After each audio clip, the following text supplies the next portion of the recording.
Hi, I'm Sarah Light, and I'm here with Liz Harper. Today we're interviewing Margaret Smither-Kopperl. Margaret, can you please introduce yourself?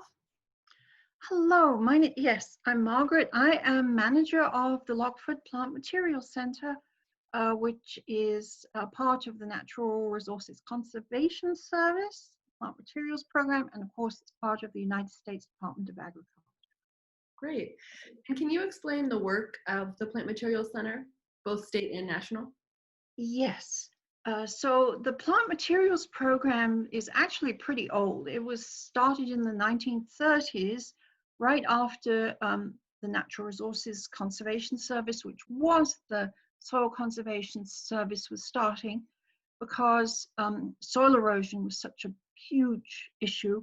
And of course, the best way to stop soil erosion is to put plants on the ground. So really the mission of the Plant Materials Program, Plant Material Centers, has been to test plant materials in different locations to see what's best adapted and what will solve the resource concerns. And there are 26 plant material centers around the United States, 24 on the continental United States, and there's one in Hawaii and one in Puerto Rico. And we are the only one in California. So the California Plant Materials Center, initially the plant materials centers were producing germplasm releases, adapted plant material that did well in different areas. And that was really what the California Plant Materials Center did for most of its history. However, more recently, there are a lot of seed companies within California, and we do not compete with commercial entities. And I've been at the Lockeford Plant Material Center for 10 years. And when I came here, it was clear to me that we have a lot of resource concerns with soil health.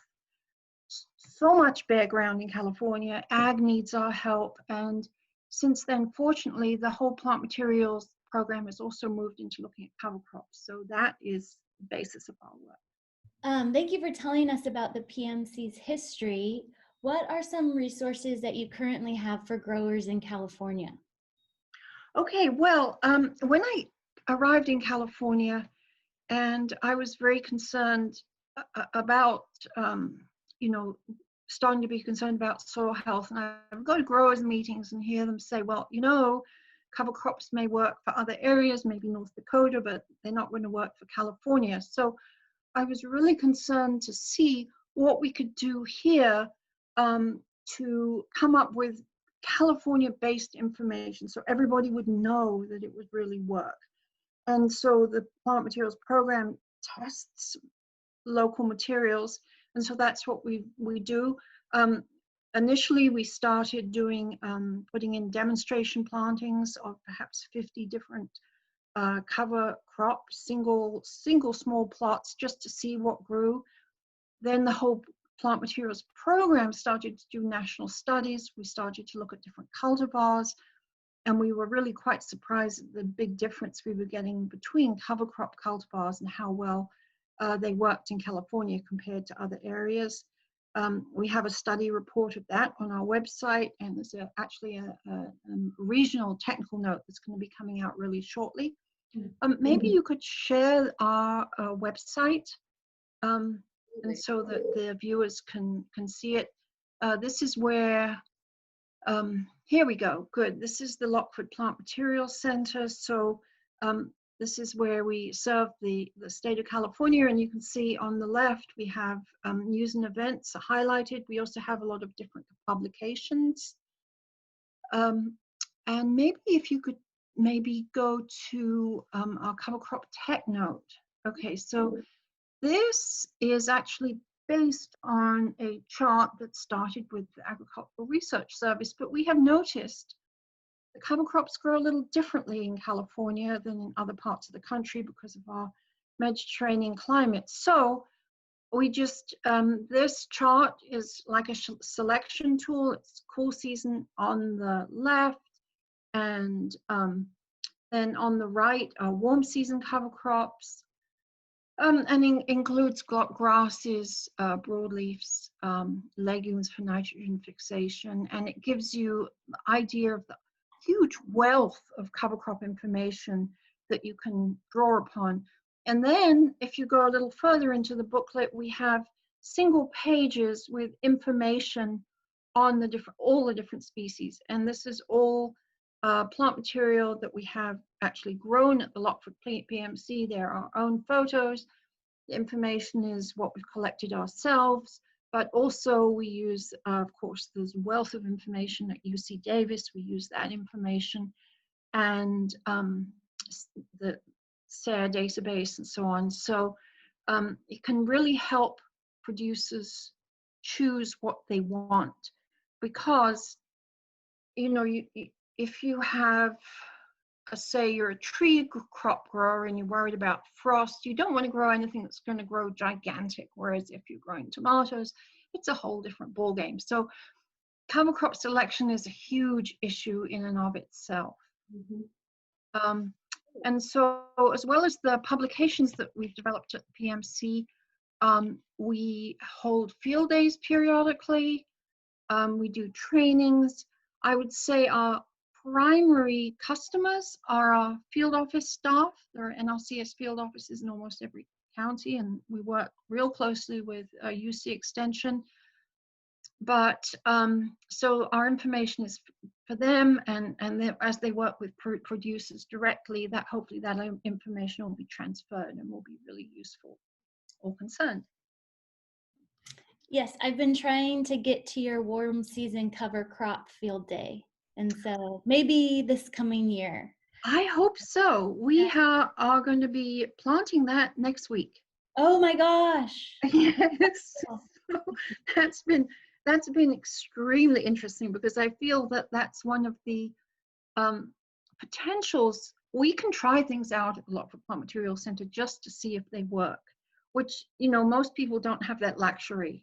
And I've been really amazed with our warm season cover crop trials. The first year, we put them in and we got really good growth with 2 inches of irrigation. I mean, it's amazing to me. So there's huge potential there. So what, in your opinion, are some barriers to implement soil health practices for California growers? Okay, well, I think there really are a lot, and there've been a lot of studies on this coming out. I mean, to me, the first one I would say is water, irrigation.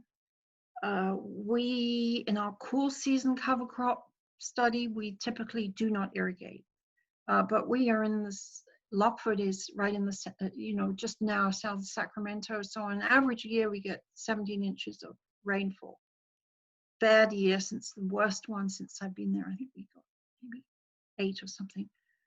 So that's way more than people further south.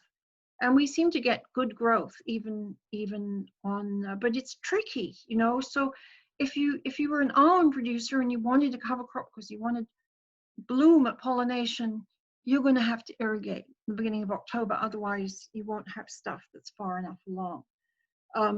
When it comes to your warm season cover crops, you are going to have to irrigate a little bit. So the irrigation and water, I would say, is the biggest one.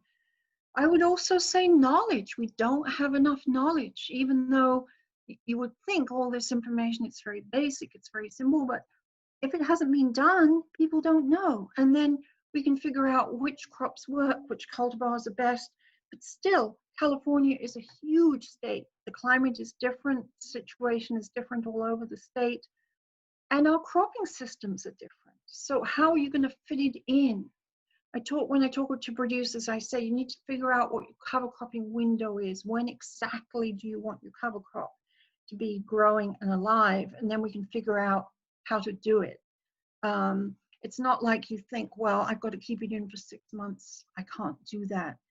That's one of our things with the row crop people. It's like they're really worried about putting cover crops in because the timing is off. They won't be able to get in early enough. And that's one of the reasons actually we're looking at warm season cover crops, because they will winter kill, and then you would have dead residue on the ground, where you'd have residue and some of the benefits and prevention of erosion and so on. I think another barrier is tradition. You get these producers who've done things a particular way for the last few decades. They don't want to change. I'm kind of impressed with some of the younger generation who are very interested, and there's a lot of interest in regenerative agriculture at the moment. So I think that's absolutely awesome and very hopeful. But still, we need the knowledge. We need people to be prepared to try things out and see what will work. And then, of course, another one is money. It's economic. It's going to cost money to buy cover crops, and it's going to take a little while for your soil to get healthy enough that you can see the benefits. I mean, I think when you have a good system in place, you have, higher soil organic matter, you don't have soil crusting, or you have, greater water holding capacity, your trees aren't so stressed, you have less weeds, you have more beneficial insects, and you can see that. You could figure out, well, this is working, but it's going to take a while to get there. NRCS does have incentive programs with QEP and CSP that can help with the cost of that, of course. And then, of course, with CDFA, their Healthy Soils program. I think that's awesome financial incentive as well. That's great. Margaret, thank you so much for coming on our YouTube channel and sharing all this information with us. Is there anything else you'd like to add before we end our interview?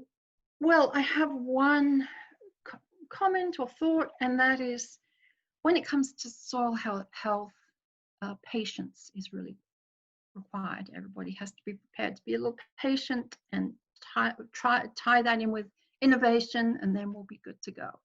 Great. Thank you. Thank you.